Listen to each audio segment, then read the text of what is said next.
Assalamualaikum warahmatullahi wabarakatuh. Bismillahirrahmanirrahim. Alhamdulillahi rabbil alamin. Wassalatu wassalamu ala asrafil anbiya'i wal mursalin, sayyidina wa habibina wa syafi'ina wa maulana Muhammadin wa ala alihi wa sahbihi ajma'in. Qala rabbi israh li sadri wa yassir li amri wahlul 'uqdatam min lisani yafqahu qawli.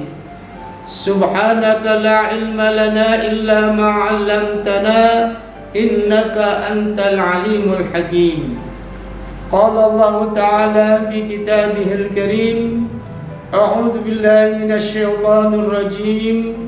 Wal 'asr innal insana lafi khusr illa allazina amanu wa 'amilus solihati wa tawassaw bil haqqi wa tawassaw bis sabr.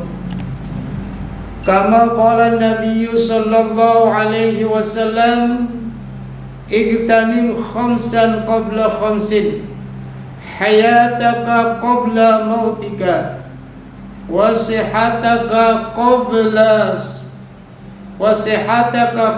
sukmika, wa faragaka qabla haramika, wa faragaka qabla suglika, wa syababaka qabla haramika, wa ginaka qabla fakrika. Sadaqallahul azim. Yang terhormat dan yang kami hormati Ibu Kepala SMK Bina Mandiri Bu Endang Sulistiani SPD MSI, dan yang terhormat dan yang kami hormati Ibu Kepala SMK Bakti Mandiri Ibu Umi Ani Farida SPD, para seluruh karyawan, karyawati, siswa-siswi SMK Bina Bakti dan Mandiri rahimakumullah. Perkenankanlah pada pagi hari ini Bapak akan menyampaikan materi dengan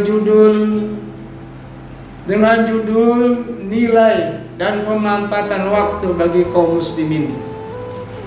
Para siswa-siswi yang berbahagia, Allah Subhanahu wa ta'ala menciptakan waktu dan kemanfaatannya diberikan atau diciptakan untuk hamba Allah, terutama hamba Allah yang beriman.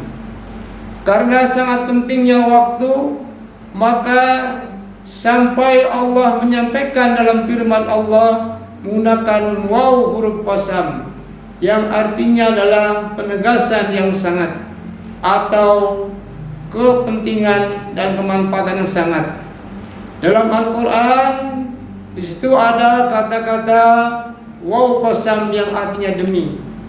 Contohnya wal asri, demi masa, wal laili iza yaghsha, yang artinya demi malam menutupi cahaya siang. Kemudian wan nahari iza tajalla, dan demi siang waktu, dan demi waktu siang kemudian menerangi, terang menderang. Allah firmankan juga kata-kata waw qasam wadduha wal laili idza saja. Dari kalimat-kalimat ini telah jelas bahwa pentingnya waktu dan sangat bermanfaatnya waktu bagi kita semua. Para siswa-siswi yang berbahagia, untuk itu ada kata-kata bijak dari seorang yang menggunakan waktu. Kata bijak tersebut ada dari seorang barat mengatakan time is money, artinya kita sama-sama tahu waktu adalah uang. Dalam bahasa Arab, al-waqtu kasayf fa illam taqta qata'aka. Waktu itu seperti pedang. Jika kita tidak menggunakan pedang tersebut, maka pedang akan yang bunuh kita. Waktu adalah ibarat pedang. Jadi kalau waktu kita tidak gunakan, maka waktu itu akan memakan kita. Para siswa-siswi yang berbahagia, untuk itulah Bapak sampaikan kata-kata bijak untuk motivasi kita menggunakan waktu. Waktu yang kamu gunakan untuk belajar, jangan kita sia-siakan. Karena semua kalau kita gunakan waktu, insya Allah akan terbayar dengan hasil yang kita gunakan. Jangan selalu kita katakan masih ada waktu atau nanti saja. Bahasa itu sebaiknya kita hilangkan. Lakukanlah segera, gunakan waktu itu, waktu sebaik-baiknya. Para siswa-siswi SMK Bina dan Bakti Mandiri yang berbahagia. Selanjutnya Rasulullah Shallallahu Alaihi Wasallam sebagai acuan kita, di mana Rasulullah Shallallahu Alaihi Wasallam membagi waktu ada 3 fase atau 3 bagian. Yang pertama, sepertiga waktu digunakan untuk Allah Subhanahu wa taala. Artinya taqarrub, ibadah kepada Allah Subhanahu wa taala.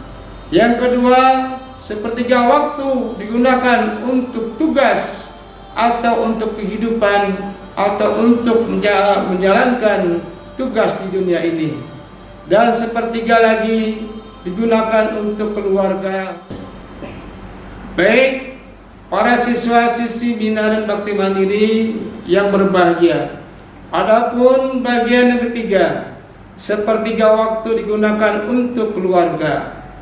Artinya karena manusia ini butuh rumah tangga dan kehidupan keluarga, maka kita gunakan waktu tersebut. Para siswa-siswi yang berbahagia, dari ketiga waktu ini Rasulullah SAW mengatur dengan seimbang. Karena kurang baik atau kurang bagus kalau waktu sepertiga kita gunakan untuk hanya kepada Allah saja, kita hanya beribadah, kemudian taqarrub kepada Allah, tapi kita tinggalkan yang namanya tugas kehidupan di dunia dan keluarga. Ini pun kurang baik. Adapun yang kedua, kita gunakan untuk tugas saja hidup di dunia ini, dari pagi sampai sore sampai malam kembali, hanya untuk bekerja. Namun untuk Allah dan keluarga kita tinggalkan.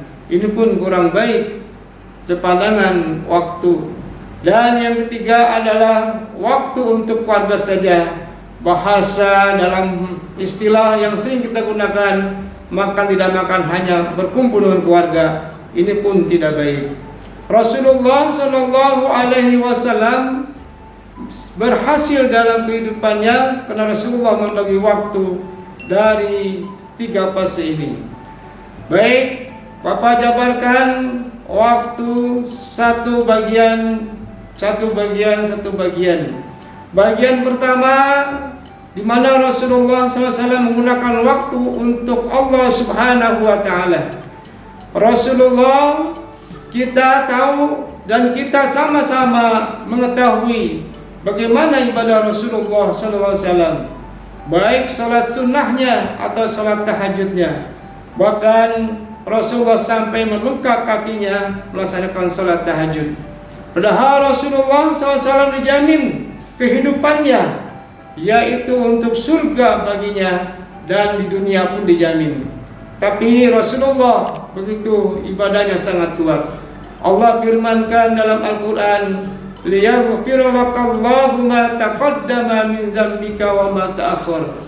Liyaghfira lakallahu ma taqaddama min dzambika wa ma ta'akhkhar. Artinya, Allah Subhanahu wa taala mengampuni kepada Nabi kita Muhammad sallallahu alaihi wasallam dosa-dosa yang terdahulu dan dosa-dosa yang akan datang. Inilah Padahal Rasulullah sudah dijamin hidupnya untuk surga atau maksum. Tapi Rasulullah SAW ibadah sangat kuat. Para siswa-siswi SMK Bina dan Bakti Mandiri yang berbahagia, dikisahkan oleh Siti Aisyah radhiyallahu anha, di mana istri Rasulullah SAW waktu malam sedang tidur Siti Aisyah. Kemudian Siti Aisyah mendusin atau bangun melihat Rasulullah sedang ibadah. Kemudian Siti Aisyah tidur kembali. Kemudian bangun lagi melihat Rasulullah sedang ibadah sampai subuh. Demikian Rasulullah terus beribadah atau tahajud kepada Allah Subhanahu wa taala, dengan tujuan adalah agar dekat kepada Allah Subhanahu wa taala. Setelah menjelang subuh, Rasulullah selesai salat tahajud, maka Siti Aisyah radhiyallahu anha menghampiri Rasulullah.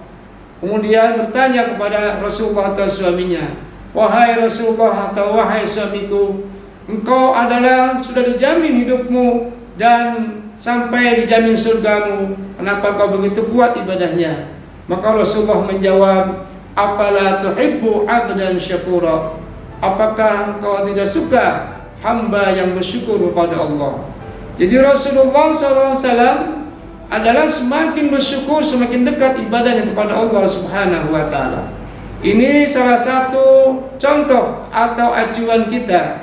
Hendaklah kita berusaha keras untuk meniru mencontoh Rasulullah.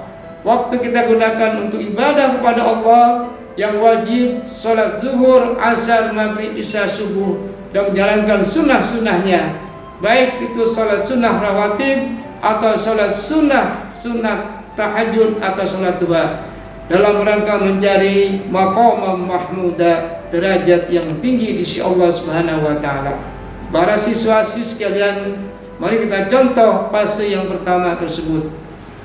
Para siswa-siswi, adapun fase yang kedua, Rasulullah SAW adalah menggunakan sepertiga waktu untuk menjalankan tugasnya atau menjalankan kepemimpinannya. Rasulullah SAW sepertiga waktu digunakan untuk menjalankan tugasnya sampai berhasil. Mereka menggunakan dua dasar. Pertama, dasar keteladanan, dan kedua, dasar akhlakul karimah.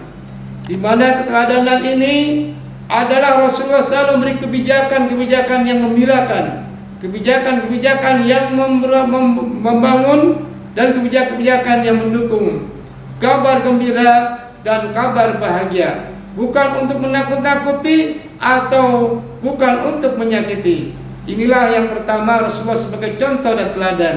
Yang kedua, Rasulullah terapkan dengan akhlakul karimah, baik kepada teman atau kepada musuh.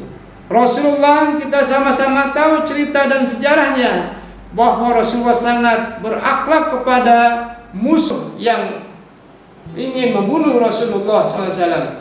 Mari kita lihat beberapa cerita kenyataan akhlak Rasulullah kepada musuh. Para siswa-siswi yang berbahagia, ketika Rasulullah ingin menuju ke kota Madinah, Rasulullah istirahat sejenak di bawah pohon. Kemudian Rasulullah tertidur.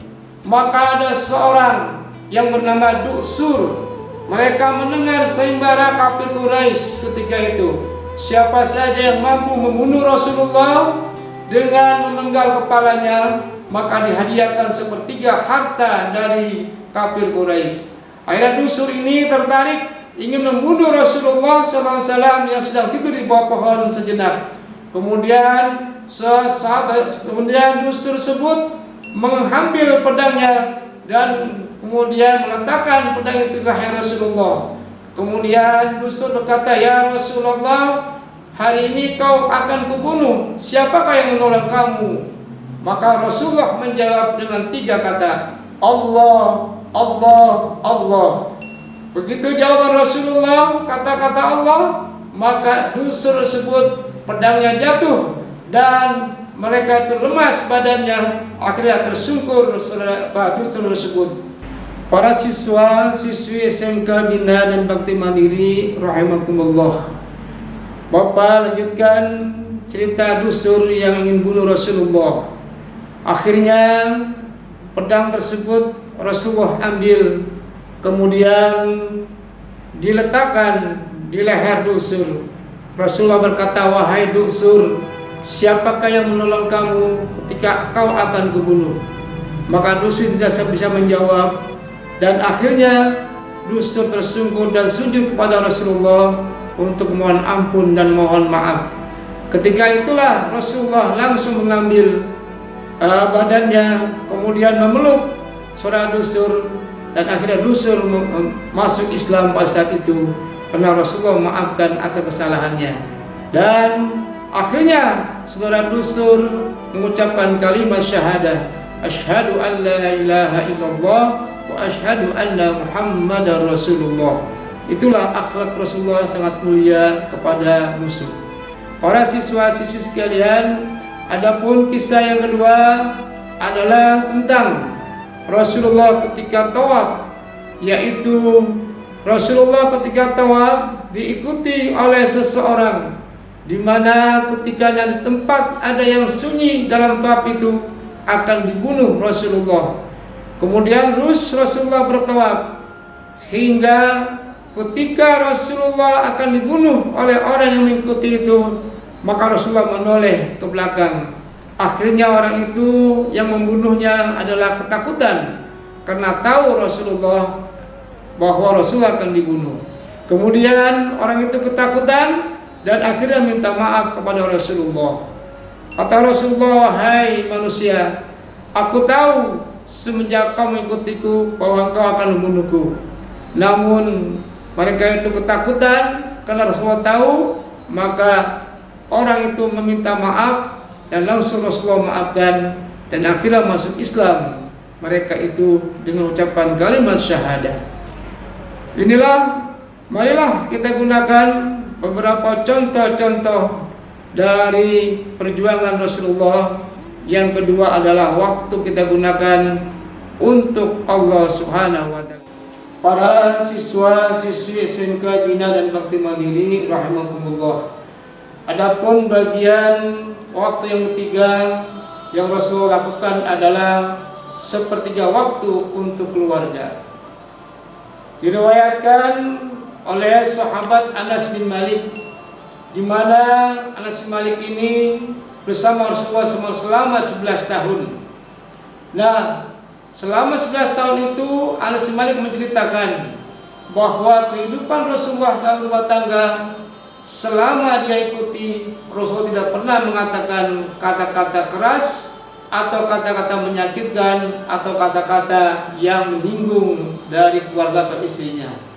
Inilah di dalam rumah tangga Rasulullah melaksanakan dengan penuh dan dengan penuh keakraban dan penuh dengan keharmonisan. Ini patut kita contoh menggunakan waktu yang dicontohkan oleh Rasulullah SAW. Inilah 3 fase waktu ini, mari kita sebagai acuan untuk kita lakukan. Kita sebagai siswa atau sebagai karyawan atau sebagai guru, kita gunakan sepertiga waktu untuk Allah dalam arti ibadah kepada Allah, sepertiga waktu untuk tugas kita sebagai kehidupan dunia bekerja, dan sepertiga gunakan untuk keluarga, di mana keluarga cukup butuh pendidikan dan bimbingan. Para siswa-siswi yang berbahagia, demikianlah pembahasan materi pada pagi hari ini. Bapak simpulkan dari materi ini, marilah kita gunakan waktu ini sebaik-baiknya, yaitu yang telah dicontohkan oleh Rasulullah SAW.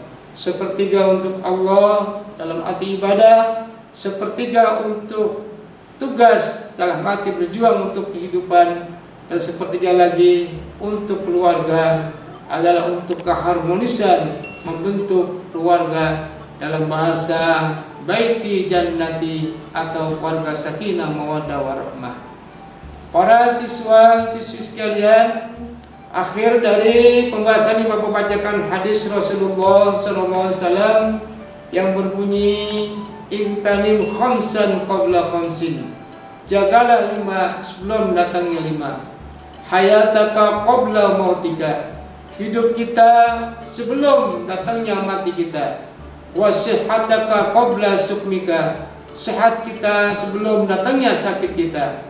Wa faragaka qabla sughlika, kosong waktu kosong kita sebelum datangnya waktu sibuk kita. Wa syababaka qabla haramika, dan masa muda kita sebelum datang masa tua.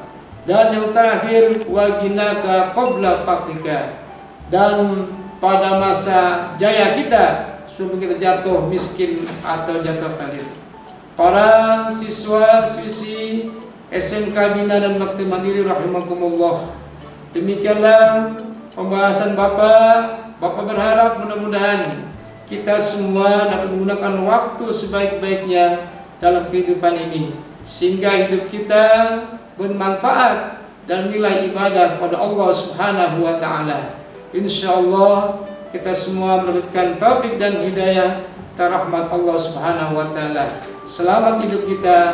Rabbana atina fid dunya hasanah wa fil akhirati hasanah wa qina azabannar. Akhir kalam, mohon maaf yang sebesar-besarnya. Wassalamualaikum warahmatullahi wabarakatuh. I'm an icon, man. I'm a girl about a 10. I should fuck her in a bed.